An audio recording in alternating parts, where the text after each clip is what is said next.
The morning sun spread a golden light over the quiet valley. The Ridgeway Ranch stood between two long hills, its gate made of old iron bars that had seen many years of dust and wind. For most people, it was an empty piece of land. But for Tom, his sister Lena, and their Grandpa Roy, it was home. Grandpa Roy was a man of few words.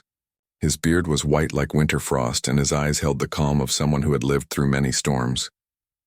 Tom, now 20, helped him with the cattle and solar panels, while Lena took care of the hens and wrote notes about ranch life in her small notebook. Life was simple, until the day the black Jeep arrived. It came without sound at first, rolling through the dirt road and stopping right at their gate. A dust cloud rose behind it, covering the sign that said private property, no entry. Two men stepped out. Their clothes looked like uniforms, but the badges were cheap plastic. On the side of the Jeep, someone had painted the words HOA Patrol with white spray paint. Tom watched from the porch, confused. "Grandpa, what's HOA?" he asked. Roy squinted toward the gate. "Supposed to mean Homeowners Association, boy. But there's no such thing out here." The men looked around the land as if they owned it. One of them took pictures of the fence. The other wrote something on a clipboard. Then they walked up to the gate and started arguing about property rules. Grandpa Roy wiped his hands on his jeans and walked over. His steps were slow but firm. Tom followed close behind. "Morning," Grandpa said. "You folks lost?" One of the men smiled like a salesman. "Morning, sir. We're from the HOA Inspection Division. We've had reports about unapproved structures on this land." "Unapproved?" Roy repeated, frowning. "This is a free ranch, not a neighborhood." The man ignored his words and pointed at the barn. "That structure looks unstable. You'll need to pay a fine if you want to keep it standing." Tom couldn't believe it. "Fine? You're kidding, right?" "There's no HOA here." The second man raised his voice. "Sir, failure to comply could result in property seizure." Roy's voice stayed calm. "You got paperwork from the county?" The men looked at each other, then at their Jeep. Finally, one said, "We'll be back with documents." They climbed into the Jeep and drove off, leaving dust spinning in the air. Tom kicked the dirt. "Grandpa, what was that? Some kind of joke?" Roy just smiled a little. "Maybe. Or maybe someone's testing how far they can push us." That night, the family sat by the small stove eating stew. Lena said softly, "They took pictures of everything. What if they come again?" Roy looked at the window where the moonlight touched the hills. "Let them. We'll see what they want." The next morning, the Jeep returned. Same time, same noise. It parked right in front of the gate again, blocking the path to the pasture. The men didn't even come out this time. They just sat inside, windows dark. Tom tried to ignore them, but he could feel their eyes watching. He went to the barn, checking feed and water for the animals, but the hum of that engine stayed in his head. At noon, Lena came running. "They're taking pictures again." Roy wiped his hands and walked out. He didn't say anything. He just stood at the fence, staring at them until they finally left. When the dust cleared, he turned to his grandchildren. "They think this gate's weak," he said quietly. "Let's remind them what happens when you park on a rancher's gate." Tom didn't understand what Grandpa meant, but there was something sharp in his tone, something that made the air around them feel different. Days passed. The Jeep kept returning, every morning, every evening. Sometimes the men got out to take soil samples. Sometimes they just sat there staring at the house. When Tom tried to talk to them, they ignored him. When Lena waved, they turned their heads away. The neighbors who passed by said they'd never heard of any HOA patrol. Even the sheriff, when Roy called, said no one by that name was registered. "Probably some survey company," the sheriff guessed. "I'll check when I can." But Roy didn't wait for help. After the third week of visits, he opened the big wooden doors of a small building near the old barn. It had been locked for as long as Tom could remember. "Tom, Lena," Roy said, motioning them closer. "Come take a look." Inside the shed was not normal ranch equipment. There were metal frames, half-finished machines, and blueprints drawn on yellow paper. Strange parts glowed faintly blue under a sheet of dust. It smelled of oil, old wires, and memory. Tom's eyes widened. "Grandpa, what is all this?" Roy smiled slightly. "Things I built a long time ago. Before I became a rancher, I worked for the government. We made machines that could think and fix themselves." Lena touched a small cube that gave off a soft hum. "You mean like robots?" "Sort of," Roy said. "We built them to protect things worth keeping." I guess it's time I finish one. That night, while the wind whispered through the valley, Roy worked inside the shed. Tom helped by holding lamps and passing tools. Lena wrote notes, curious about every sound the machines made. Roy cut and welded, connecting old panels and circuits. He took pieces from broken farm tools and joined them with silver plates from a strange box. Slowly, a shape began to form, a mix of old tractor parts and smooth metal pieces that didn't look like they came from Earth. Tom asked, "You really think those fake cops will come back?" Roy didn't stop working. "They will. People like that don't quit until you give them a reason." Outside, the Jeep headlights appeared again for a few minutes before disappearing down the hill. The family didn't speak about it. They only worked faster. By morning, a low hum filled the air. The old shed glowed faintly blue from inside. Roy stepped out, wiping sweat from his forehead. "Almost ready," he said. On the fourth morning, the Jeep came again. Same spot, same time. But this time, Grandpa Roy was already waiting at the gate. His hat shaded his eyes and his arms were crossed. The driver rolled down the window. "Sir, we told you," Roy raised a hand. "You told me lies. You're not officers, and this isn't your land. Don't park on my gate again," the man smirked. "You gonna stop us, old man?" Roy didn't answer. He simply turned and walked back to the house. Tom saw the men laugh and take more photos before leaving.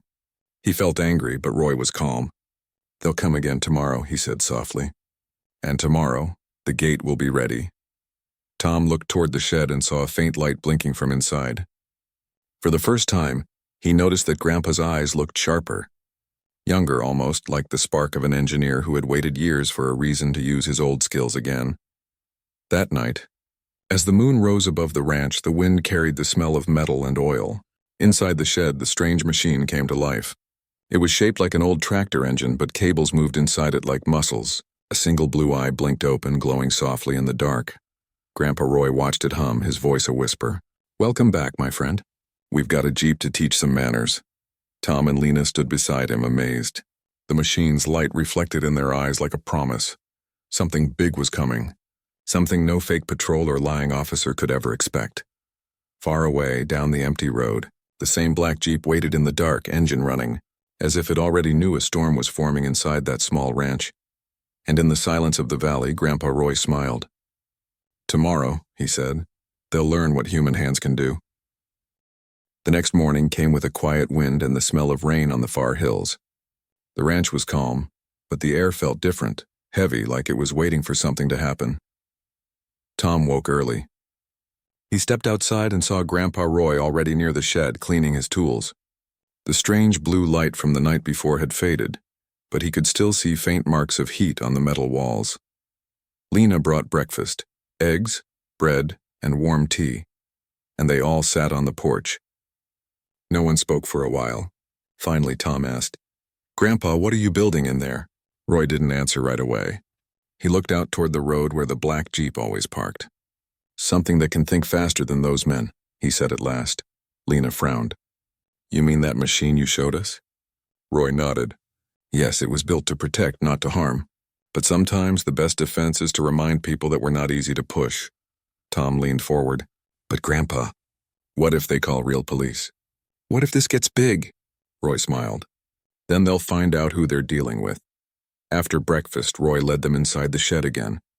The machine he had been working on was larger now. It looked like a cross between a tractor engine and a metal heart, full of wires and rotating parts that hummed softly. The faint blue light glowed from the center like it was breathing. "This is what's left of Project Hearth," Roy said. "We built these decades ago when Earth first learned that we weren't alone. We needed machines that could defend against unknown forces."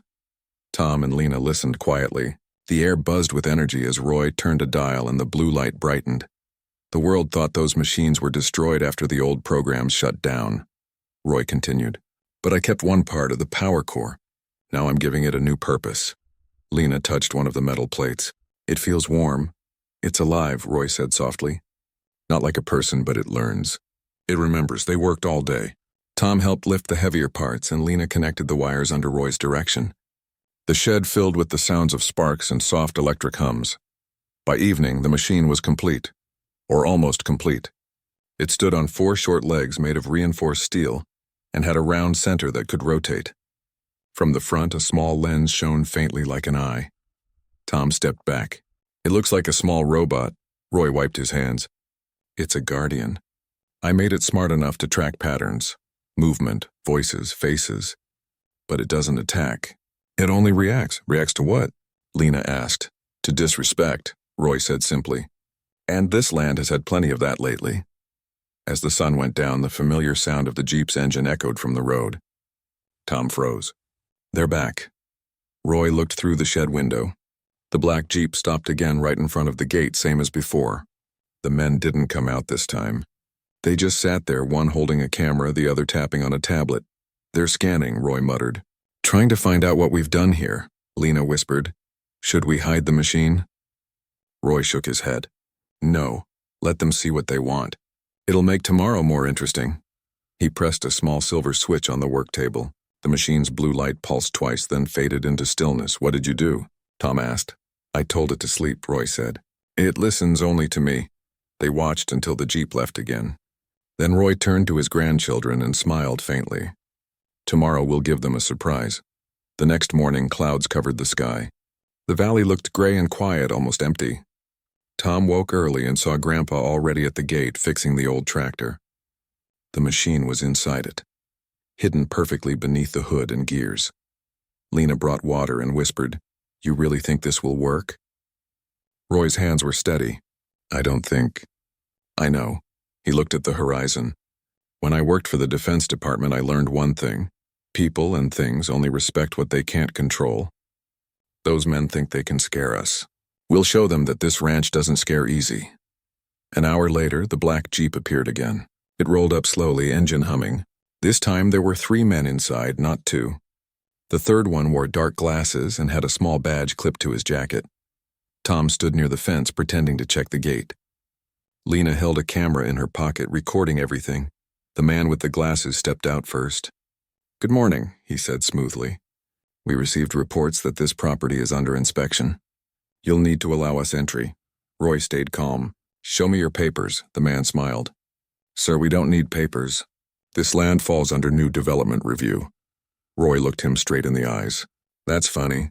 Last I checked, this land falls under my boots. Tom tried not to laugh. The man's smile faded. You're making a mistake, old man. Roy nodded slightly. I agree. You are.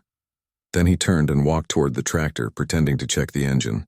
His hand brushed the old pocket watch he always carried. He clicked it once, now softly, like flicking a switch. Inside the tractor, something moved. The metal plates shifted with a faint hum. Beneath the ground, the soil trembled slightly, almost too soft to notice. The men near the Jeep looked around, confused. What's that sound? One of them said. Tom kept his face calm. Maybe it's the wind. Roy's voice carried through the air, steady and strong. You've been parking here for 3 weeks. I told you once, don't block my gate. The man with glasses stepped forward. This is official inspection business. But before he could finish, the ground under the Jeep gave a low rumble. The tires sank an inch into the dirt. The metal body made a creaking noise. What the? Roy raised his hand slightly. You might want to back away. The Jeep's doors locked by themselves. The engine coughed, then died. The men inside panicked, pressing buttons, pulling the handles. Nothing worked. Tom watched in amazement as the tractor's hidden machine came alive, its blue light glowing softly through the hood. A magnetic wave spread out from the soil like ripples in water. The Jeep's frame began to bend inward, not breaking, not burning, just folding like soft tin under invisible hands. The men shouted, jumping away. The man with glasses tripped, crawling backward. What's happening? What are you doing? Roy's voice was calm. Teaching manners. Within seconds, the Jeep looked like a crushed can, still smoking but cold. The fake HOA badges lay on the ground, useless. Roy looked at the wreck, then at the sky. Recycling complete. Tom and Lena stood frozen, their mouths open. Grandpa, Tom whispered, how did you do that? Roy smiled faintly. Smart metal and old ideas. That's all. As the Jeep's remains cooled in the dirt, Roy told his grandchildren to take pictures and keep them safe. If anyone asks, we'll have proof they came first. Lena looked worried. What if they come back with more people? They will, Roy said softly. And when they do, we'll be ready. He looked at the folded Jeep, his eyes distant. This wasn't about land. It was a test. Someone wanted to see how far they could push us. Tom frowned. Who? Roy looked toward the hills where storm clouds gathered like dark ships. Not someone from around here. He turned to the shed, the blue light still pulsing faintly inside. Let's make sure our guardian's awake for next time. The wind blew hard across the valley, carrying the smell of metal and rain. The ranch stood quiet, but everyone could feel it. The beginning of something bigger than a fake patrol or a stolen gate. Somewhere out there, someone was watching, and Grandpa Roy was ready for them. The day after the Jeep was turned into a heap of folded metal, silence covered the Ridgeway Ranch like a blanket. No sound of engines, no men in fake uniforms, only the wind brushing over the dry grass and the hum of insects. But inside, the family could feel that peace was only resting for a short while. Tom and Lena were still amazed at what they had seen. Every time Tom looked at the pile of twisted metal near the gate, he felt a mix of pride and fear. I can't believe it, he said. That Jeep just melted into the ground. Grandpa Roy was sitting by the window oiling a wrench. It didn't melt, he said. It folded. The magnetic wave did exactly what I designed it to do. Lena placed a cup of tea beside him. But Grandpa, now they know. Those men will tell someone. What if more people come? Roy looked up. His voice was calm, but his eyes were sharp. Let them come. I want to see who's really behind this. The way they acted, the way that Jeep's metal reacted, none of that was normal. There's more to this story. Tom frowned. What do you mean? Roy didn't answer right away. He turned his gaze toward the crushed Jeep. I think we've drawn the attention of something bigger than fake inspectors. That evening, Grandpa told Tom and Lena to help him move the Jeep's remains to the barn. He wanted to study the metal closely. They worked under the soft glow of the sunset, dragging and pushing the crushed pieces with tools and cables. When Tom lifted one section of the Jeep's door, he noticed something strange underneath, a small black box with blinking lights. Grandpa, he called, look at this. Roy wiped his hands and bent down. The box was the size of a book, smooth, with small silver lines across it. There were symbols on it that didn't look like English or any writing they knew. This isn't from around here, Roy said softly. He turned the box over, then paused when he saw a faint blue mark that glowed under his touch. Lena asked quietly, Is it dangerous? Roy stood up. It's not human-made, that's for sure. But it's not armed. It's a transmitter, a tracker maybe. Someone was monitoring this vehicle. Tom's face grew serious. You mean, those men weren't just fake cops? No, Roy said. They were something else. Or they were working for someone who isn't from Earth. The night grew darker. The wind picked up and a storm brewed in the far hills. Roy stayed in his shed, studying the box under the light of an old lamp. He connected wires to it using a small scanner that hummed faintly. Tom stood near the door, watching as blue symbols flickered across a small screen. What does it say? He asked, Roy's brow furrowed. Coordinates. Transmission patterns. Whoever sent this, they were mapping the land we escaped and sending data somewhere off-world. Lena gasped. Off-world? Like aliens? Roy nodded slowly. Something like that. And now they know someone stopped their patrol. Tom took a step back. So what do we do now? Roy looked up, his eyes glowing with determination. Now we make sure they never forget who they're dealing with. The next morning, the sky was clear again, but the air felt heavy. The hills stood quiet like they were holding their breath. Roy was up early, walking around the gate and the fences, measuring the ground. Tom helped carry metal rods and small devices from the shed. Lena wrote down notes from Grandpa's instructions. We're building a perimeter, Roy explained. It's not just for defense. It's for detection. If anything moves within 2 miles, we'll know. Tom was impressed. You really think they'll come back? Roy smiled. They're curious, and curiosity makes fools come knocking twice. By afternoon, the trap was ready. Roy had hidden small energy coils under the dirt near the gate. They were connected by a thin wire that led into the tractor's engine, where the guardian core rested. The tractor looked ordinary from outside. Dusty, old, harmless. But inside, the machine hummed softly, waiting for a command. Lena stood beside it, a little nervous. Are we going to hurt them? She asked. Roy shook his head. No, we don't hurt unless we have to. We only teach, Tom chuckled softly. You really think they'll learn? Roy looked at him and smiled. Everyone learns. Some just need louder lessons. Late that night, long after the stars had filled the sky, Tom woke to a faint sound, a distant hum. He looked out the window and saw lights on the road. Not headlights, but blue beams moving slowly over the valley like scanners. "Grandpa," he whispered, shaking Roy awake. "They're back!" Roy got up, calm as ever. He picked up his coat, grabbed the small silver remote, the same one built from his pocket watch, and said, "Let's greet our guests." Tom and Lena followed quietly to the porch. Down at the gate, 3 vehicles had arrived this time, 2 Jeeps and a black van with tinted windows. Men stepped out, but their movements were stiff, almost robotic. They wore the same fake uniforms, but their faces looked pale like wax. Roy whispered, "Not human. Synthetic proxies." Tom felt a chill. "They look so real." Roy smiled faintly. "They were made to look real. But machines forget one thing. Humans have patience." The men started walking toward the gate, carrying scanning tools. One of them placed a device on the ground. It began to beep. Roy pressed a small button on the remote. Nothing happened at first. The men kept talking, scanning, taking pictures. The van's back doors opened and another figure stepped out, taller, covered in a long coat. The shape of his head was wrong. Too smooth, too long. Lena gasped softly. Roy whispered, "Stay calm."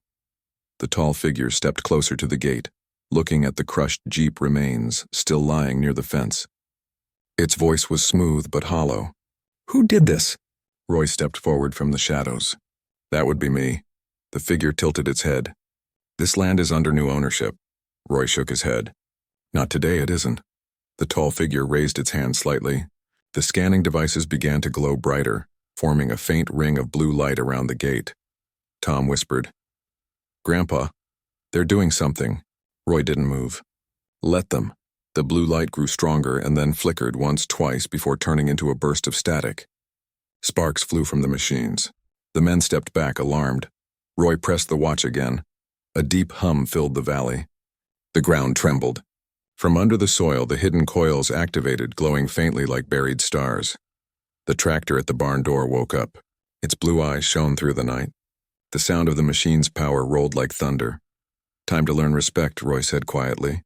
The tall figure looked around as the air shimmered. "Impossible," it said, its voice cracking like static. "Primitive humans cannot—" Before it could finish, a magnetic pulse burst outward from the ranch gate.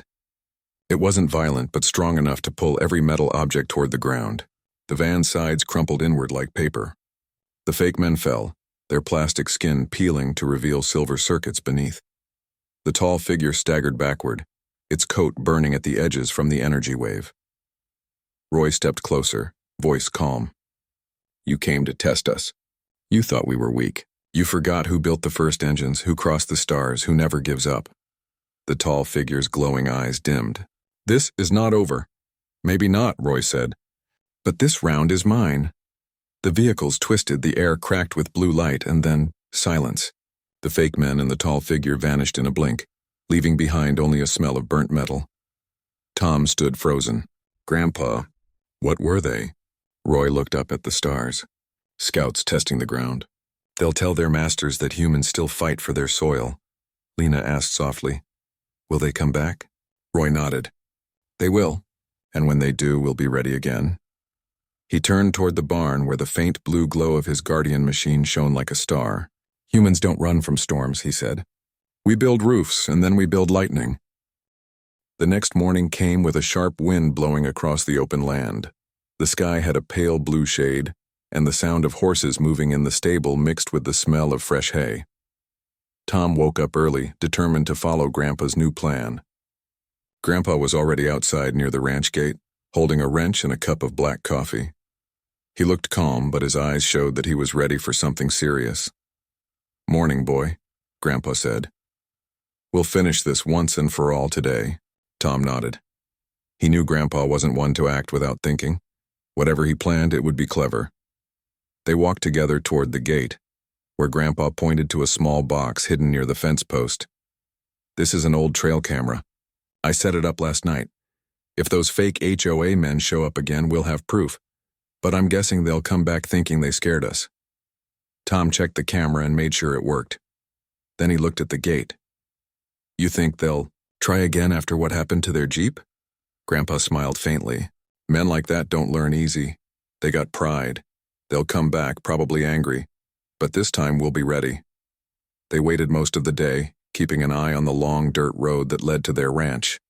Around noon, Tom saw a dust cloud rising in the distance. The familiar black Jeep appeared again, its front fender fixed and paint shining like new. Grandpa straightened up. There they are.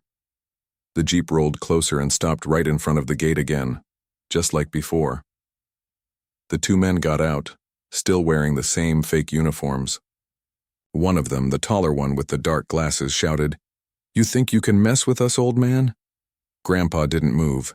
He leaned on his walking stick and said calmly, "You're trespassing again. This is private land." The man laughed and pointed at the fence. "We told you before. This gate breaks the neighborhood rule. You'll have to remove it." Grandpa's tone stayed firm. "There's no HOA out here. You made that up." The shorter man stepped closer. "You don't know who you're talking to." Tom could feel the tension building. He held his phone low, recording everything. The tall man noticed and started walking toward him. "Put that down."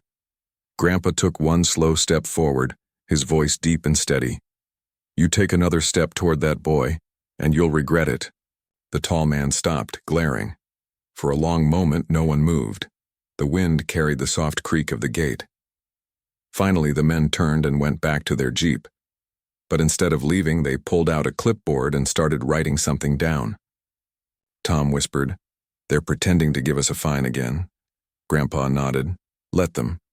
We'll see what they do next." The men placed a paper on the gate and drove away, tires spinning dust behind them. Grandpa waited until they disappeared over the hill before walking up to the gate. He pulled the paper off and looked at it. "Violation notice," he read out loud.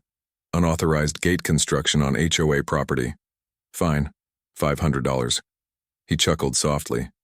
"They've got nerve." Tom frowned. "So what now?" Grandpa smiled and patted his shoulder. "Now we find out who they really are." That evening, Tom helped Grandpa load some equipment into their old pickup. They drove into town, heading toward the county office. The sun was setting behind the hills, turning the sky gold and red. When they arrived, Grandpa asked for the land records. The clerk, a friendly woman with glasses, looked at the papers they brought. "There's no HOA registered anywhere near your ranch," she said. "You're in a free zone. Whoever those men are, they're not from any legal group." Grandpa nodded. "Can you help us check the Jeep's license plate?" The clerk hesitated. "That might take some time, but I'll see what I can do." While she checked, Tom and Grandpa waited outside. The streetlights came on, and the air grew cool. After some minutes, the clerk came back with a curious look. "That plate number is registered to a towing company about 30 miles north, but the company was shut down last year." Tom blinked. "Shut down?" She nodded. "Yes. It was involved in a property scam. They used to pretend to be from city departments' tow cars and demand money." Grandpa's eyes narrowed. "So they switched from cars to ranches." They thanked the clerk and headed home. On the drive back, Tom looked at Grandpa. "What do we do now? Call the sheriff?" Grandpa thought for a moment. "We will, but I want to make sure they show their true face first." The next morning, Grandpa placed an old, rusty tractor near the gate, blocking half of it. He attached a small metal plate underneath with a chain. Tom watched, puzzled. "What's that for?" he asked. Grandpa smiled. "A little surprised that chain's connected to a tracker. If they try towing it, we'll know where they go." Tom grinned. "You're clever, Grandpa." Around mid-afternoon, the Jeep returned again. The two men got out looking angry. The tall one shouted, "We warned you. That gate is illegal, and now this tractor is blocking community access." Grandpa kept his calm tone. "There is no community road here. You're lying again." The short man grinned. "We'll see about that." He hooked the Jeep to the tractor and started pulling. Tom hid behind a fence post, watching through the camera. Grandpa didn't move an inch. The Jeep pulled harder, tires spinning, until the chain snapped loose, sending the Jeep rolling backward. Both men shouted in surprise. Grandpa said, You might want to check what you're dragging next time. The tall man yelled, "You'll pay for this!" And they jumped into the Jeep, driving away fast. Grandpa turned to Tom. "Now let's see where they go." Using the tracker, Tom and Grandpa followed the signal on Grandpa's old tablet. The red dot moved along the highway, turning toward a small warehouse near the old industrial area. They parked a short distance away and watched from behind a line of trees. Several other vehicles were parked outside, old trucks, trailers, and 2 more black Jeeps. Tom whispered, "It's like a base." Grandpa nodded. "Looks that way. They might be running their fake HOA business from there." They stayed hidden and recorded everything. Men were moving around carrying boxes and papers. One of them had the same fake badge they'd seen earlier. After collecting enough proof, Grandpa said, "That's all we need. Time to call the sheriff." That night, they met Sheriff Dale at the station. Grandpa showed him the video, the fake papers, and the footage from the tracker. The sheriff's eyes widened. "You did good work, old friend. We've been trying to find these guys for months." Grandpa nodded. "They picked the wrong ranch this time." Sheriff Dale smiled. "We'll handle the rest." As they drove back home under the starry sky, Tom felt proud. Grandpa had done more than protect their land. He'd stopped people who had been tricking others too. Grandpa looked out the window and said softly, "Always remember, Tom, sometimes standing your ground is more than just holding land. It's about showing others that honesty still matters." Tom smiled. "You really showed them, Grandpa." Grandpa chuckled. "Not yet, boy. The real justice comes tomorrow." And with that, they drove back to the quiet ranch, where the wind carried only the sound of peace, at least for now. The next morning at Ridgeway Ranch was quiet, but the air was sharp with anticipation. The hills stood still under a pale sun, and the wind carried the scent of wild grass and metal from the barn where Grandpa Roy's guardian machine rested. Tom and Lena were up early, helping him prepare for whatever might come next. Grandpa Roy's calm presence filled the ranch. He walked from the barn to the gate, checking the old tractor and the surrounding fences. "Today," he said, "we make sure the lesson sticks." Tom held the camera and watched the distant road. "Do you really think they'll come back after everything?" "They will," Grandpa replied.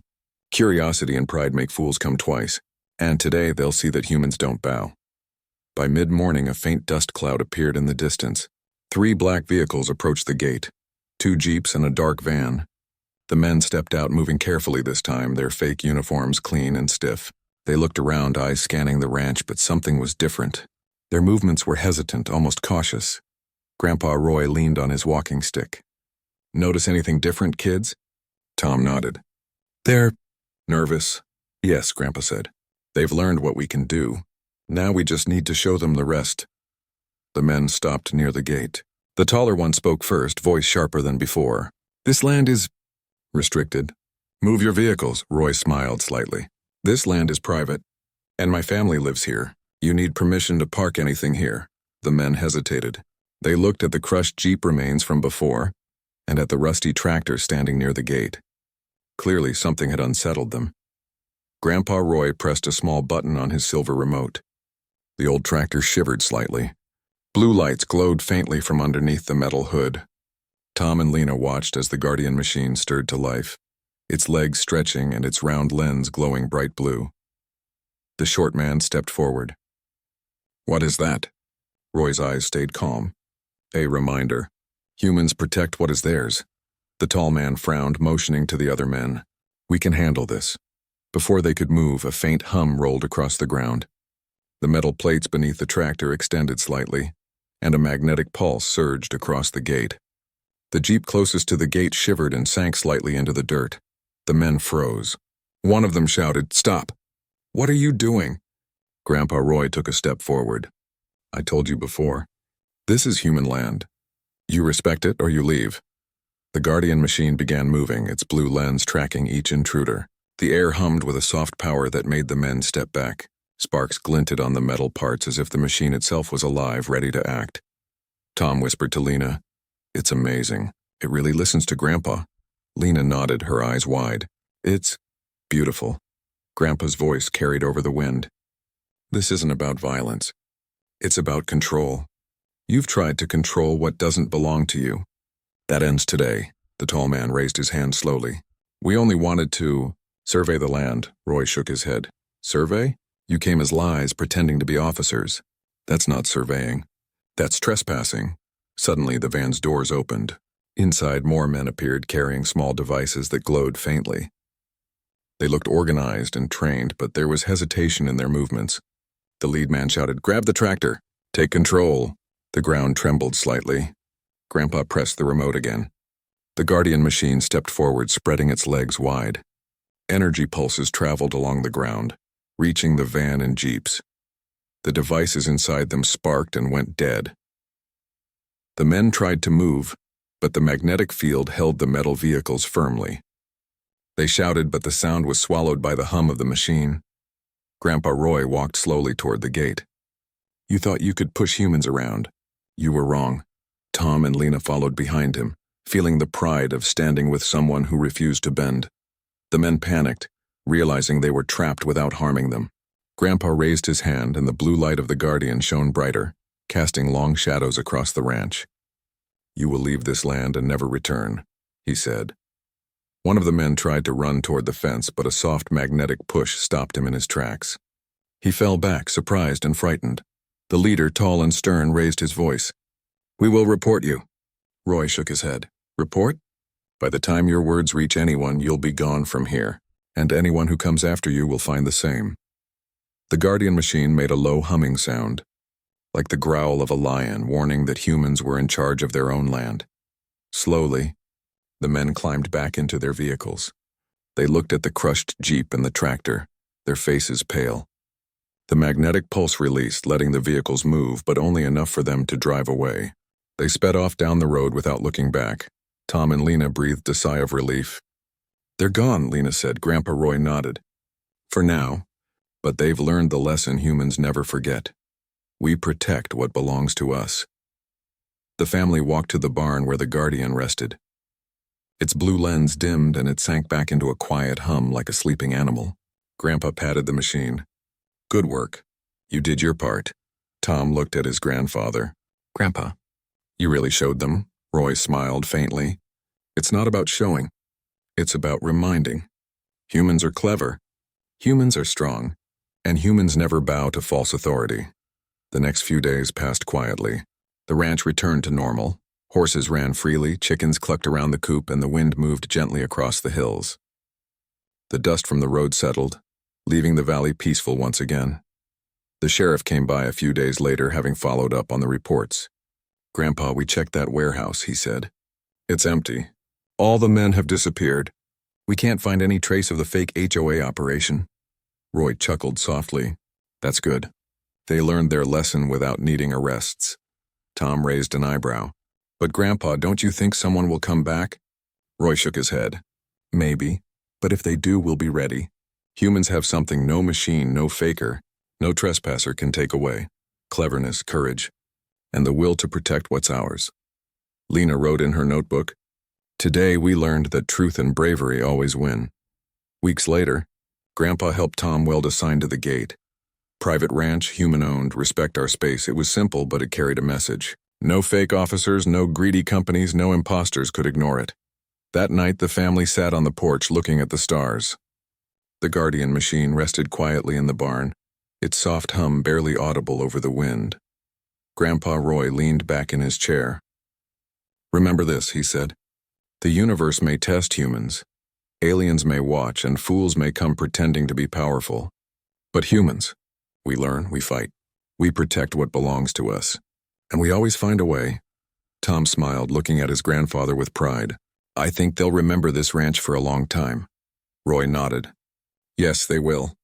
And anyone who thinks humans are weak will be reminded, the heart of a human never bows. The stars shone brighter over Ridgeway Ranch that night, as if the universe itself acknowledged the strength of humans who stand together, clever, brave, and unafraid.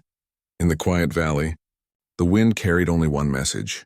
This land was protected not by laws, not by papers, but by humans who refused to let anyone take what was theirs. And so, the Ridgeway Ranch remained safe, a place where humans proved once again that courage, wit and heart could overcome any challenge.